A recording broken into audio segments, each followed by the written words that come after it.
Okay, so a major storm just blew through. The wind was howling, you heard things banging on the roof, and now it's quiet. And you're left wondering, what in the world actually happened up there? Well, today, we're putting on our detective hats to solve that classic homeowner mystery. So there you are, standing in your yard, maybe with a cup of coffee, and you're just staring up at your roof. It's that moment, right? That feeling of uncertainty that every single homeowner knows. Is everything okay? Or is there some hidden damage up there that's going to cause huge problems later on? All right, let's figure this out. So, in the immediate aftermath, that first morning, your gut instinct is to just see what's what. But, knowing what to look for, that is half the battle. This isn't just about spotting a shingle on the lawn, it's about learning to read the clues the storm left behind. And this is exactly why it matters so much. Getting this right from the start affects literally everything that happens next. We're talking about your insurance claim, the kind of repairs you're going to need, and honestly, just your peace of mind. So the first big step is learning to read that evidence.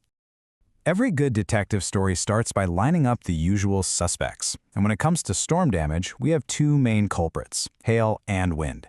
Yeah, they often work together, but believe me, they leave completely different fingerprints all over your house. Think of this slide as your official detective's cheat sheet. Just look at the pattern, right? Wind damage is directional, it's logical, it hits the side of the roof that faced the wind. But hail, it's chaos. It's totally random, scattered everywhere. And then look at the shingle itself. Wind lifts and peels, but hail leaves these little circular dents, these bruises. This table is your first big clue to cracking the case. All right, let's zoom in on suspect number 1. Hail is so sneaky. Its damage can be really subtle, hiding for months before you suddenly have a leak in your living room. It doesn't just rip things off. It quietly weakens your roof's armor with thousands of little tiny impacts. And this picture right here perfectly illustrates the calling card of hail. This is what the experts at Haag Engineering call a bruise. And it's not just a dent on the surface. That impact actually fractures the matting inside the shingle. That's why it feels kind of soft or spongy if you press on it, just like a bruise on an apple. This right here is real functional damage. So what are the dead giveaways? Well, you're looking for those random circular dings and, of course, those soft, bruised spots. Another huge piece of evidence is granule loss. If you look in your gutters and see piles of what looks like sand or little black pebbles, that's a massive red flag. And don't forget, hail hits everything. So check your metal vents, your AC unit. It's all part of the same crime scene. Okay, let's shift gears to our second suspect, wind.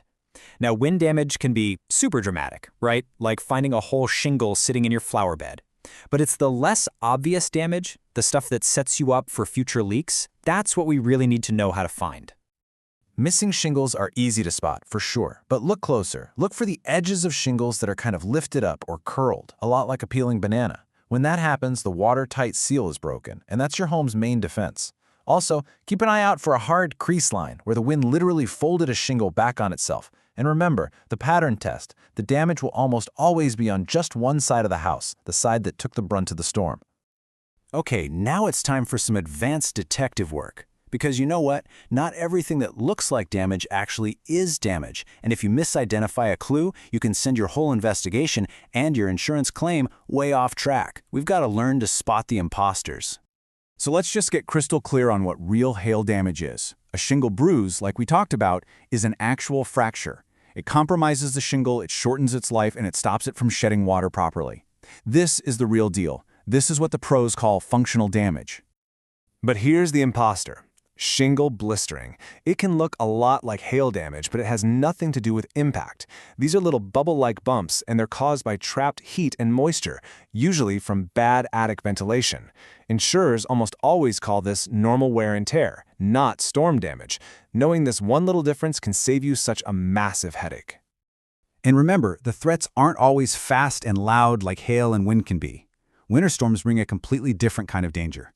The simple, sheer weight of heavy snow and ice can be a really serious, silent threat to your entire home. Take a look at this number, 117 pounds per square foot. Let that sink in for a second. According to engineers, that's how much just 4 feet of compacted, wet snow can weigh. And a lot of homes are only built to handle around 20 pounds per square foot. You can see pretty quickly how a big snowstorm can push a roof way past its breaking point.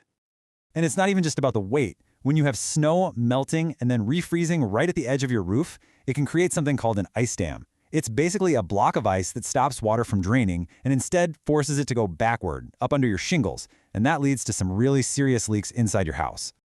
So, let's say you've looked at the roof, but the evidence isn't totally clear. What does a real pro do next? They look for corroborating evidence. This is how we find the smoking gun, by looking at all the other little clues around your property that back up your story. Let's just run through this checklist real quick. Remember, hail doesn't just hit the roof, right? So take a walk around your property. Do you see little dents in your metal gutters or your downspouts? What about dings on those super fragile metal fins on your AC unit? Or little cracks and chips in your vinyl siding? If you see a consistent pattern of impacts on all of these things, it builds a really strong case that your roof got hit too.